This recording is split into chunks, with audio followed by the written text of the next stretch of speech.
Continuando o nono ano do ensino fundamental, atividades suplementares, páginas 158 a 160. A número 1. A junção dos continentes europeu e asiático é um único bloco continental. A Eurásia corresponde de 37% de toda a terra firme do planeta, o que justifica separar a Europa da Ásia, né?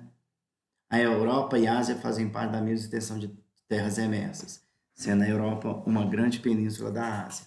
A separação dessa contínua extensão de terras pela cadeia montanhosa dos Urais observa um critério histórico e cultural, ou seja, distingue povos com formações e valores diferentes. 2. Assinale a alternativa correta sobre a localização geográfica da Eurásia. Letra A. Apesar de ser o berço da civilização ocidental, a maior parte do continente europeu localiza-se no hemisfério oriental. A Ásia localiza-se inteiramente no hemisfério oriental. Número 3. A variedade de climas, formações vegetais e as formas de relevo identificadas na Eurásia é resultado, letra D, de sua grande extensão territorial. A formação geológica não explica a variedade de climas, além de não ser um diferencial do restante do planeta. Apesar de as massas de ar terem intensa relação com os tipos de clima e vegetação, há outros fatores que agem de modo interdependente em suas formações. A amplitude latitudinal explica parte da diversidade, complementada pela amplitude longitudinal. Número 4. Sobre o mapa, com base nos seus conhecimentos da Eurásia, é correto afirmar que ela, letra E. A Eurásia apresenta a maior quantidade de placas tectônicas, norte-americana, indo-australiana, arábica e euroasiática. Pelo sentido do deslocamento das setas, é possível perceber que todas as placas estão em processo de colisão entre si, e não de afastamento. São essas margens ativas que justificam a presença de círculo de fogo e a forte presença de terremotos e tsunamis, em especial no setor asiático. Número 5. Dentre as formações do relevo da Eurásia, aquelas associadas aos encontros de placas tectônicas são, letra C, Himalaia e os arquipélagos que fazem parte do ciclo de fogo.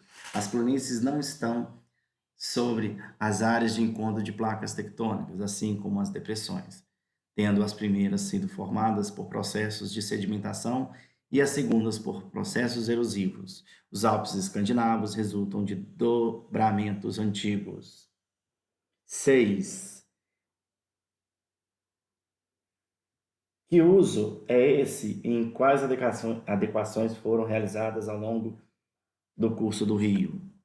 Grande parte dos rios europeus e alguns dos asiáticos são utilizados como via de transporte, hidrovias, escoando muito da matéria-prima e da produção para os portos litorâneos, bem como funcionando como meio de transporte de passageiros.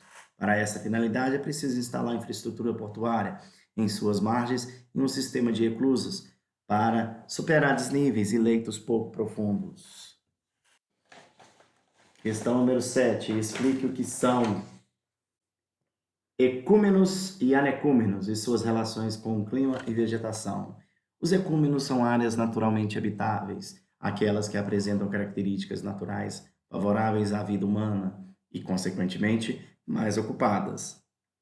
Anecúmenos são áreas inóspitas à vida humana. As condições climáticas destacam entre os fatores naturais que atuam na construção de paisagens amigáveis ou não à presença humana, o que inclui a possibilidade de desenvolvimento de vegetação mais complexa e mais oferta de recursos naturais aos seres humanos. Número 8. Com relação aos climas na Eurásia, os predominantes são, letra B, frio e temperado continental e oceânico. Todos os tipos climáticos estão presentes na Eurásia, porém predominam os climas frio e temperado. Este pode ser subdividido em oceânico e continental. 9. A associação das colunas. Letra A, temperado. 4, floresta temperada. Polar. Letra B, com o número 1, tundra. Letra C, semiárido. 2, estepe. Letra D, frio. Com 3, taiga. Importantíssima essa questão, tá? Fica a dica. Questão número 10. Sobre o clima do Oriente Médio, explique qual a sua ligação com a formação de desertos. No centro da Eurásia, os ventos de litoral são barrados pelas grandes cadeias de montanhas, o que gera uma retenção de umidade nessas regiões.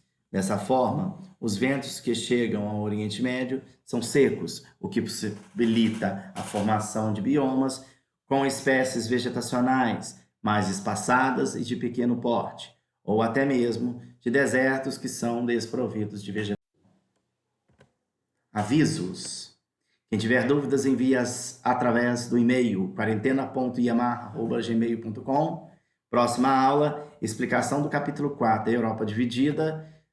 A sala de aula invertida aí nós vamos fazer a leitura do capítulo 4 primeiro e logo após assistir na SAS TV a videoaula do capítulo